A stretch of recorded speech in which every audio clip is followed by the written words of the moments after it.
Doctor Arshad, पैराप्लीजिया, पैरापेरेसिस या hemiplegia, हेमीपेरेसिस, ये क्या है और इनमें डिफरेंस क्या होता है? ठीक है, इंपॉर्टेंट क्वेश्चन है। देखने में दोनों टर्म्स एक जैसी लगती हैं कि पैरापेरेसिस या पैलीजिया, बट इनके अंदर एक ग्रॉस डिफरेंस है। एग्जाम में अक्सर से पूछ लेते हैं कि डॉक्टर साहब ये आपके पेशेंट के अंदर क्या हेमीपेरेसिस है या हेमीप्लीजिया है। So plegia basically is the total loss of power, total loss of ambulation या पावर 0/5, जबकि पेरेसिस का मतलब है कि आपकी लॉस ऑफ एम्बुलेशन या लॉस ऑफ पावर तो है, बट दैट इज नॉट 0/5। उसके अंदर 2 हो सकती है, 3 हो सकती है, 4 हो सकती है, 5 हो सकती है। तो पेरिसिस जो है वीकनेस है, but it is not totally loss of power, लेकिन प्लीजिया जो है वो टोटल लॉस ऑफ पावर है। अच्छा, how will you approach to a patient with paraparesis और पैराप्लीजिया? डेफिनेटली इंपॉर्टेंट क्वेश्चन है कि अगर पेशेंट आपके पास प्रेजेंट करता है जिसके सिर्फ लोअर लिम्ब की वीकनेस है या लोअर लिम्ब पैरालाइज है, तो उसको हमने कैसे अप्रोच करना है।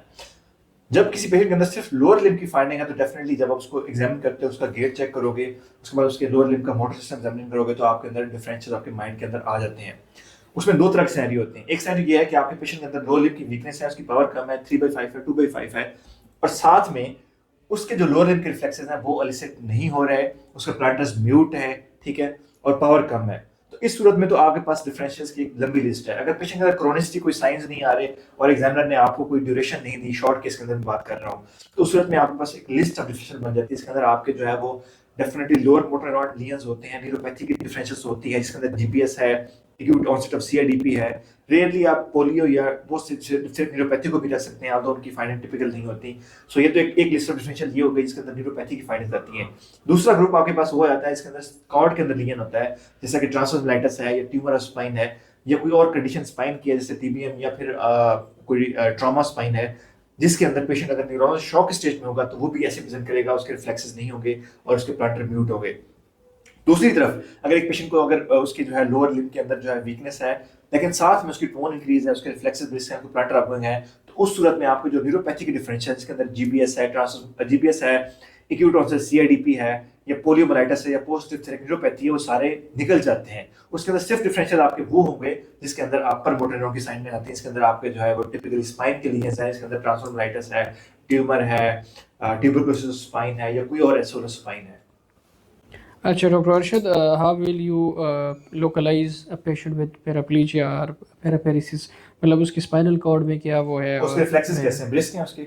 रिफ्लेक्सेस अगर ब्रेस्ट का आ रहा हो ठीक है। तो? सो अगर एक पेशेंट है जिसके अंदर सिर्फ लोअर लिम्ब की वीकनेस है, उसके रिफ्लेक्सेस ब्रिस्क हैं, उसके प्लांटस अपगोइंग है, तो उसमें लोकलाइजेशन ऑफ लीजन क्या है। अक्सर एग्जाम में आपसे पूछते हैं डॉक्टर साहब what is the localisation of lesion. Neuro में ये बहुत इंपॉर्टेंट है। सो अगर एक पेशेंट जिसके अंदर सिर्फ लोअर लिम्ब की वीकनेस है, रिफ्लेक्सेस ब्रिस्क है, प्लांटर अपगोइंग है, तो उसकी लोकलाइजेशन ऑफ लीजन जो है वो दो जगह पे हो सकती है। या तो वो है स्पाइनल कॉर्ड के अंदर, या वो ब्रेन के अंदर है। आपसे अक्सर लोग जो बड़े हैरान होंगे कि ब्रेन के अंदर कैसे लोकलाइजेशन ऑफ लीजन हो सकती है, तो मैं साबित करूंगा कि ये ब्रेन के अंदर भी हो सकती है। स्पाइन के अंदर तो आपको पता है कि स्पाइन के अंदर जिस लेवल पे आपका लीजन होगा, उससे जो नीचे का एरिया है वहां के अंदर आपको अपर मोटर न्यूरॉन की फाइंडिंग आएगी, तो डेफिनेटली उसके अंदर डेफिनेटली उसकी जो रिफ्लेक्सेस ब्रिस्क होंगे, प्लांटर अपगोइंग होंगे, और टोन उसकी इंक्रीज होगी। अब ब्रेन के अंदर क्या होता है कि ब्रेन के अंदर आपका जो पेरीवेंट्रिकुलर एरिया है, उसके अंदर जो उसके साथ जो फाइबर पड़े हैं वो आपके लेग्स के फाइबर हैं।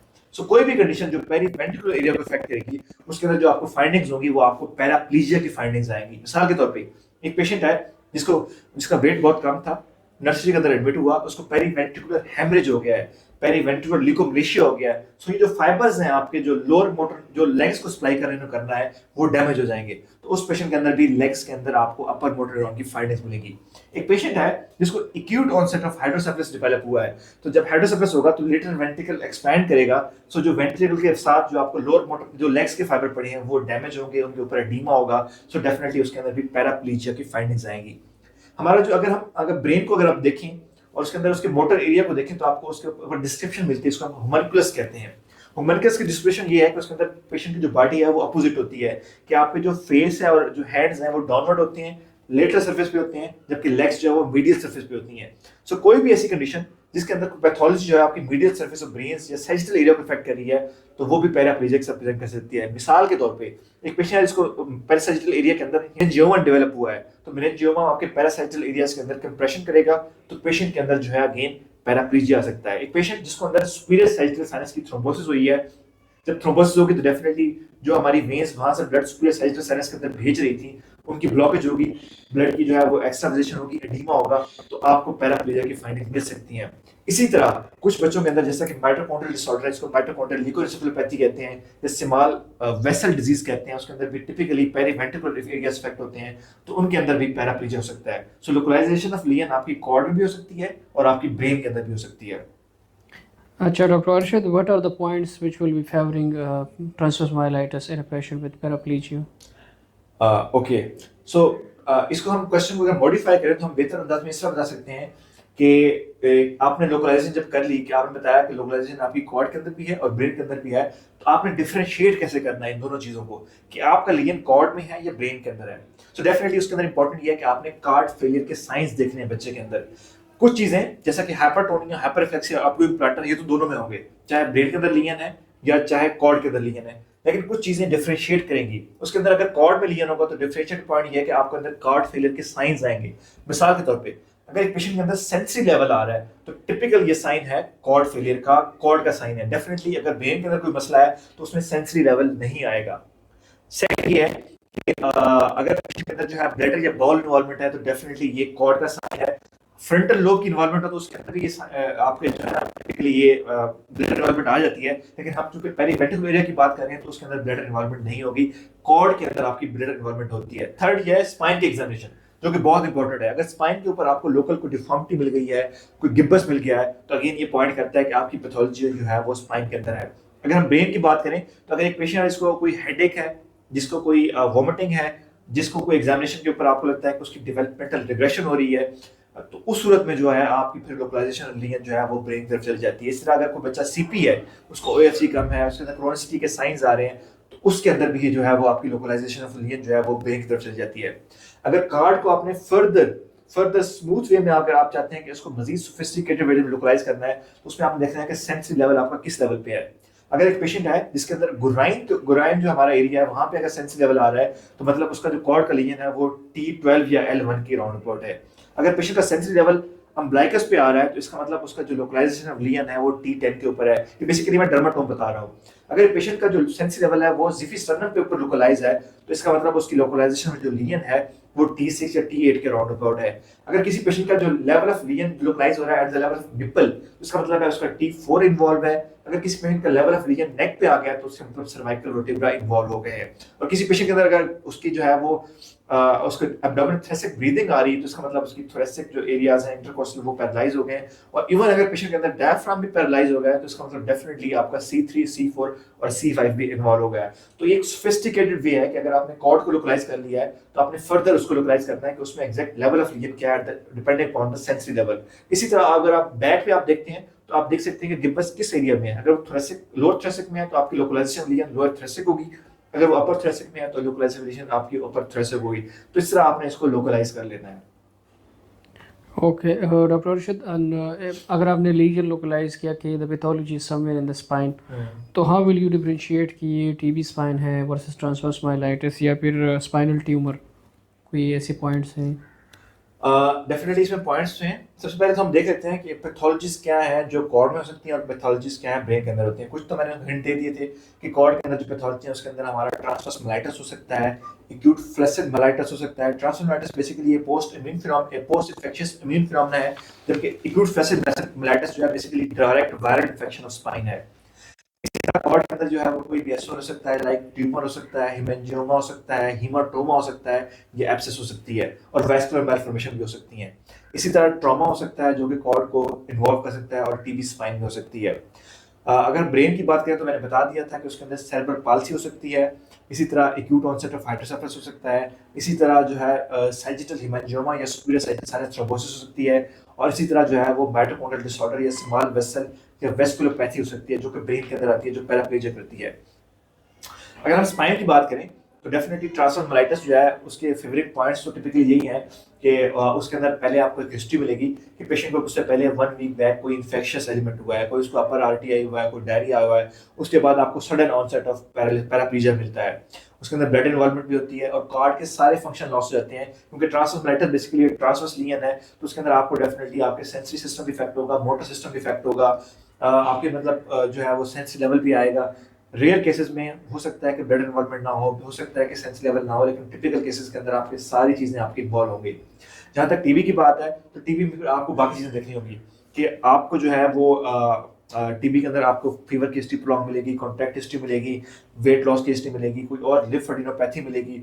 इस तरह टीबी के अंदर इंपॉर्टेंट ये है कि आपको जो है वो स्पाइन का बड़ी इंपॉर्टेंट रोल है। स्पाइन दो कंडीशन में आपकी इफेक्ट होगी, एक तो टीबी स्पाइन है जिसके अंदर आपको जो है वो लोकल पैथोलॉजी टीबी के एरियाज के अंदर मिलेगी, और दूसरा है ट्यूमर स्पाइन जिसके अंदर आपको हो सकता है अगर ट्यूमर बहुत बड़ा है तो वो लोकल इरोजन करेगा, तो स्पाइन के ऊपर आपको पैथोलॉजी मिल सकती है, स्पाइनल कॉर्ड की डिफॉर्मिटी मिल सकती है, वहाँ पे आपको लोकल जो है वर्टिब्रल की डिस्ट्रक्शन मिल सकती है। सो ये पॉइंट उसको फेवर करता है ट्यूमर को या फिर टीबी स्पाइन को, उसके अंदर डेफिनेटली ये लीनियंस मिलेंगे। तो इस तरह आप कुछ डिफरेंशिएट कर सकते हैं। 100% डिफरेंशिएशन बड़ी मुश्किल है। अच्छा डॉक्टर अरशद, टीबी स्पाइन, ट्रांसोस्माइलाइटिस या ट्यूमर ऑफ द स्पाइन, उसमें ना वाइवा पॉइंट्स क्या है वो ज़रा अगर बता दें। टीबी अगर तो किसी पेशेंट को आपने लेबल कर दिया कि टीएम स्पाइन या ट्रांसोमाइलाइटिस स्पाइन है, तो उसमें कुछ क्वेश्चन एग्जामिनर डायरेक्टली आपसे पूछेगा, वो मैं बता देता हूँ। सबसे पहले तो पूछेगा कि इसको आपने इन्वेस्टिगेट कैसे करना है, तो उसमें आपने बताना है कि मैं सबसे पहले इसका एमआरआई स्पाइन कराऊंगा विद कंट्रास्ट और एमआरआई ब्रेन करवाऊंगा। इसकी लॉजिक क्या है, क्योंकि आपके डिफरेंशियल के अंदर एसओएल स्पाइन भी होता है, तो आप डेफिनेटली अगर उसका एलपी डायरेक्ट नहीं करोगे, आप पहले उसका जो है वो एमआरआई स्पाइन करोगे। दूसरा ये है कि स्पाइनल कार्ड के एमआरआई से ही आप ट्रांसोमाइलाइटिस की कंफर्मेशन करते हैं। विद कंट्रास्ट क्यों कराएंगे? डेफिनेटली अगर कोई ट्यूमर और स्पाइन है तो वो कंट्रास्ट पिक करेगा। एमआरआई ब्रेन क्यों करवाएंगे? क्योंकि अगर आपके पेशेंट के अंदर ट्रांसोमाइलाइटिस वो सेपरेट भी हो सकती है और as a part of NMO spectrum disorder भी हो सकता है, उसके अंदर फिर आपको ब्रेन की फाइंडिंग डिफरेंट मिलती है। सो आप उसका एमआरआई ब्रेन एंड स्पाइन कराओगे विद कंट्रास्ट। अगर उसमें आपको एसओएल नहीं मिला तो फिर आप उसके अंदर सीएसएफ भी करा सकते हो, और सीएसएफ में आपको नॉन स्पेसिफिक फाइंडिंग मिलती है, प्रोटीन बेस हो सकती है और ल्यूकोसाइटोसिस भी हो सकती है। टिपिकल फिर पूछते हैं कि टिपिकल फाइंडिंग्स क्या होती है हमारी पे ऊपर ट्रांसोस्माइलाइटिस में। तो टिपिकल फाइंडिंग हम देखते हैं T2 सीक्वेंस के ऊपर। T2 सीक्वेंस के ऊपर आपको जो है वो T2 हाइपर इंटेंसिस मिलती है कॉर्ड के अंदर। इस फिर क्वेश्चन ये पूछते हैं आपसे कि शॉर्ट सेगमेंट टीएम क्या होता है और लॉन्ग सेगमेंट ट्रांसोस्माइलाइटिस क्या होता है। सो अगर आपके दो वर्टिब्रा या एक वर्टिब्रा इन्वॉल्व, आपके एक वर्टिब्रल सेगमेंट या दो वर्टिब्रल सेगमेंट स्पाइनल कॉर्ड के इन्वॉल्व है, तो उसको हम कहते हैं शॉर्ट सेगमेंट ट्रांसोमाइलाइटिस। अगर दो से ज्यादा सेगमेंट इन्वॉल्व है, 3 या मोर सेगमेंट इन्वॉल्व है, तो उसको हम कहते हैं लॉन्जिट्यूडनली एक्सटेंसिव ट्रांसोमाइलाइटिस। दोनों के डिफरेंशियल डिफरेंट है। जो लेटम या लॉन्जिट्यूडनली एक्सटेंसिव ट्रांसोमाइलाइटिस है उसके अंदर जो है आपके एंटी मॉग एंटीबॉडीज और एंटी एक्वापोरिन 4 एंटीबॉडीज आपने करवानी होती हैं, क्योंकि उनके अंदर जो है एनएमओएसटी और एंटी मॉग सिंड्रोम होने के चांसेस बहुत ज्यादा होते हैं। अगर हम ट्रीटमेंट की बात करें तो डेफिनेटली इसमें आपसे ये पूछा जाता है कि आप उसको ट्रीट कैसे करेंगे, तो उसके लिए डेफिनेटली हम स्टार्ट करते हैं विद मिथाइल प्रेडनिसोलोन पल्सेस। हम आईवीआईजी भी दे सकते हैं, सेकंड ईयर में हम उसकी प्लेक्स भी कर सकते हैं, और थर्ड ईयर में हम उसको रिटुक्सीमैब भी दे सकते हैं। जहां तक टीबी स्पाइन की बात है तो उसके इंपॉर्टेंट क्वेश्चंस क्या होते हैं, तो उसमें डेफिनेटली आपसे पूछा जाएगा कि टीबी स्पाइन सबसे पहले किसको इफेक्ट करती है। तो टीबी स्पाइन सबसे पहले वर्टिब्रल जो है डिस्क को इफेक्ट करती है, उसके बाद फिर वर्टिब्रल बॉडीज को इफेक्ट करती है। जो कॉर्ड का लीजन होता है टीबी स्पाइन में वो डायरेक्ट नहीं होता, वो कंप्रेशन की वजह से होता है। अगर वर्टिब्रा आपके कोलैप्स हो गए हैं तो डेफिनेटली वो कॉर्ड को कंप्रेस करेंगे, तो उसके अंदर फिर आपको जो है वो कंप्रेशन की वजह से आपको डिफरेंट सिम्टम्स नजर आते हैं। जो स्पाइन की डिफॉर्मिटी है टीबी स्पाइन की, उसके 3 कैटेगरीज हैं। अगर सिंगल वर्टिब्रा इन्वॉल्व है, अगर सिंगल वर्टिब्रा का फ्रैक्चर है, कंप्रेशन, उसको हम कहते हैं नकल। अगर 2 वर्टिब्रा इन्वॉल्व है तो उसको हम कहते हैं गिब्बस डिफॉर्मिटी। अगर 3 वर्टिब्रा आपके इन्वॉल्व है तो उसको हम कहते हैं काइफस। सो ये भी इंपॉर्टेंट क्वेश्चन जो आपसे पूछा जाता है। फिर पूछते हैं कि इसको मैनेज कैसे करना है। तो मैनेजमेंट में इंपॉर्टेंट पॉइंट आपकी जो है वो एक तो एटीटी है, सेकंड ये है कि आपने उसकी जो है वो कॉर्ड की केयर करनी है, उसमें चेस्ट केज की इन्वॉल्वमेंट बड़ी इंपॉर्टेंट है। थर्ड उसमें कंसल्टेशन, इसके अंदर ऑर्थोपेडिक और न्यूरोसर्जरी की कंसल्टेशन आपने लेनी है। उसमें इंपॉर्टेंट ये है कि अगर तो पेशेंट की पैरास्पाइनल कोई अगर एब्सेस पड़ी है तो उसको आप न्यूरोसर्जरी और ऑर्थोपेडिक हेल्प से ड्रेन कराओगे, और अगर पेशेंट को जो है कंप्रेसिव माइलोपैथी होगी तो डेफिनेटली उसके अंदर फिर आपको सर्जरी करनी पड़ेगी। अगर ट्यूमर की बात करें तो उसमें इंपॉर्टेंट क्वेश्चन आपसे ये पूछा जाएगा कि ट्यूमर, स्पाइन के ट्यूमर किस तरह के होते हैं। स्पाइन के ट्यूमर को, अगर स्पाइनल कॉर्ड के ट्यूमर को हम फर्दर कैटेगराइज करें उसको हम 3 कैटेगरीज में लेते हैं। एक तो है कि आपका ट्यूमर, जो स्पाइनल कॉर्ड का ट्यूमर है वो एक्स्ट्रा ड्यूरल ट्यूमर है। एक्स्ट्रा ड्यूरल ट्यूमर है कि वो ड्यूरा से भी बाहर पड़ा है, ठीक है। तो ड्यूरा से जो बाहर ट्यूमर होता है वो डेफिनेटली मोस्टली वो मेटास्टेटिक ट्यूमर्स होते हैं, वो वर्टिब्रल कॉलम के भी हो सकते हैं, डिफरेंट बॉडी पार्ट से मेटास्टेटिक होकर वहां पे आ सकते हैं। सेकंड कैटेगरी होती है कि इंट्राड्यूरल ट्यूमर। इंट्राड्यूरल ट्यूमर की फर्दर हम 2 में डिवाइड करते हैं कि ट्यूमर जो है ड्यूरा के अंदर तो पड़ा है लेकिन वो कार्ड से बाहर है, जिसको हम कहते हैं इंट्राड्यूरल एक्स्ट्रामेडुलरी ट्यूमर। दूसरा ट्यूमर आप कहते हैं इसको ड्यूरा के अंदर पड़ा हुआ है और डायरेक्टली कॉर्ड से अराइज कर रहा है, इसको हम कहते हैं कि इंट्राड्यूरल इंट्रामेडुलरी ट्यूमर। तो ये दोनों डिफरेंट ट्यूमर की टाइप्स हैं जो इंट्राड्यूरल होते हैं। इंट्राड्यूरल इंट्रामेडुलरी ट्यूमर जो है वो डेफिनेटली जो कॉर्ड के हमारे नॉर्मल सेल्स हैं, इसके अंदर एस्ट्रोसाइट्स हैं, उनसे अराइज करता है, तो हम इसको कहते हैं एस्ट्रोसाइटोमा, या एपेंडाइमल सेल से अराइज कर सकता है, जिसको हम कहते हैं एपेंडाइमोमा।